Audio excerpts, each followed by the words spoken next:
resistance of various Hindu rulers of Bengal, the 14th century Gaudiya National Revolution.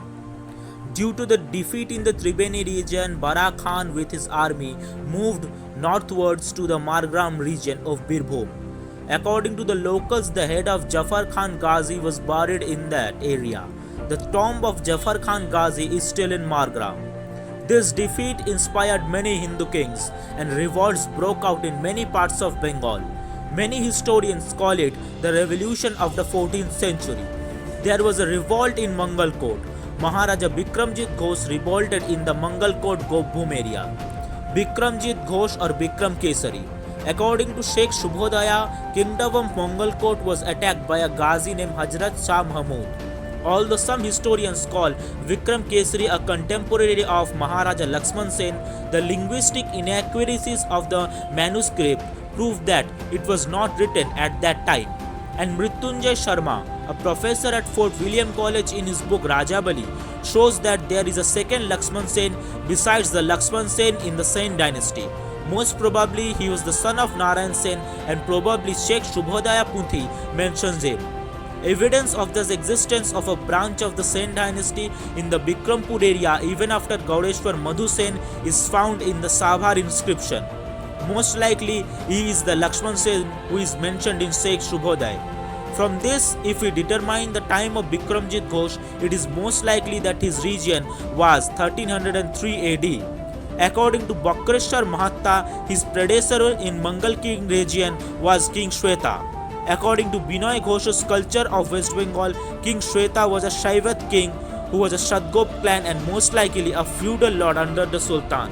It can be speculated that he may have some kind of relationship with Bikramkeshari. Hindu Surya Maharaja Vikramjit, he who defeated the Delhi Sultanate for 17 times. Maharaja Bikramjit Ghosh, popularly known as Vikramaditya of Bengal, was a 14th century Sadgop Yadav ruler from the Mangalkot kingdom in Rad Bengal's Gopbhum. The capital of Maharaja Bikramjit was at a place called Ujani. This is the place from where most of the medieval inscriptions has been collected. Who had defeated 17 invasions of Delhi Sultanate, King Vikramjit was a devotee of Govinda and was born in the lineage of Maharaja Shweta, was extremely religious and was a worshipper of Mahadev. Scholars used to discuss Geet Govinda in his Rajya Sabha. Their capital Ujani Mangalkot was an ancient prosperous city and trading center in those days of Bengal. Under the rule of Pal and Sen emperors, there used to be trade from Shamdesh, Champadesh, Mangalkot to Lanka in south and Brahmadesh in east, and to the island of Bali. After the fall of Tribeni in the attack of Maharaja Bhudev Rai, many Hindu feudal lords gained independence. Ujani was an important center on the trade route between Lucknow and Saptagram. That is why the right of Ujani was important for the Sultan. At that time, Ujani River Port was important in shipping as a port. So if Ujani was not occupied, Saptagram area could not be controlled. Attack of 18 Ghazi or Auliya. From 1303 to 1315, there was a power struggle between Shyamshuddin Feroj Shah and Rukuddin Kaush in the Devikot Pandua, which is why Feroj Shah did not dare to attack Ujani directly. So, he sought the help of the Sultan Jalaluddin Khilji of Delhi.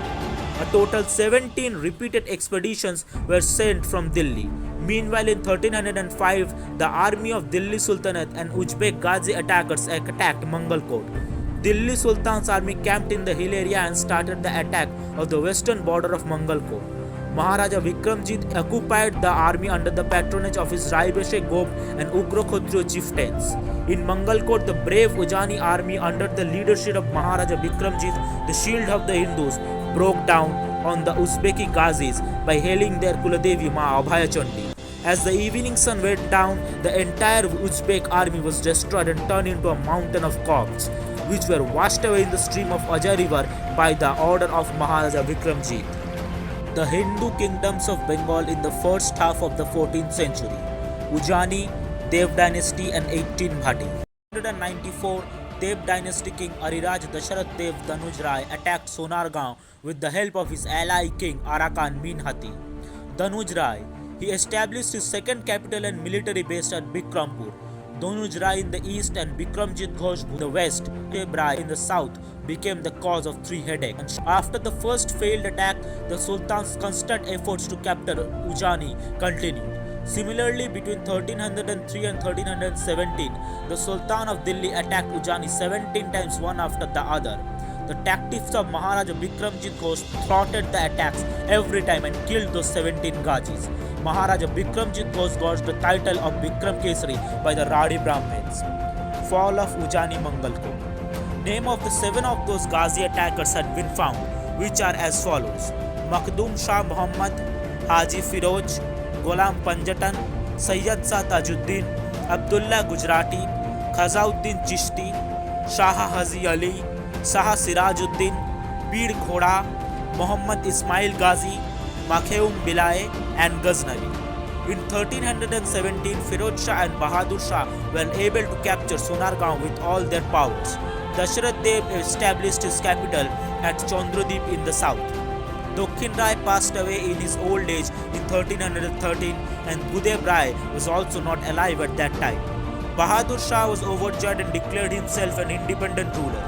In 1324, Ghiyasuddin Tughlaq sent Qadar Khan and Bahram Khan to Lucknow for battle. Bahadur Shah was defeated in battle. During this time, another expedition was sent against Ujani. After repeated battles, Ujani was weakened militarily and economically. According to Sheikh Shubodaya, Hazrat Shah Muhammad was in charge of conducting that attack. The brave son of Radeshwar Bikramjit attained Veer Gati while fighting, but in his life he stood firm on the path of his Kshatriya religion and culture. According to the historian Sitaram Goel, Mangalkot Jami Masjid at that time was built on the top of a demolished Vishnu temple of its structure. According to some sources, betrayal of Sri Harsha Sen could be the cause of Bikramjit's defeat, because after the fall of Bikramkeshari in that area, Sri Harsha Sen was established as the feudal lord. From the Muslim rulers of Lucknow, he received a lot of money. Probably due to being a royal physician, he used to travel to the Ujani royal court. After his death, the Uzbek invaders temporarily occupied Mangalkot and built tombs for the slain Ghazis, whose remains are still present today. The power was divided between Bahram Khan, Qadar Khan and Azamul Mulk as the governor respectively in Ulayat Sonargaon, Ulayat Lucknow and Ulayat Shadgaon.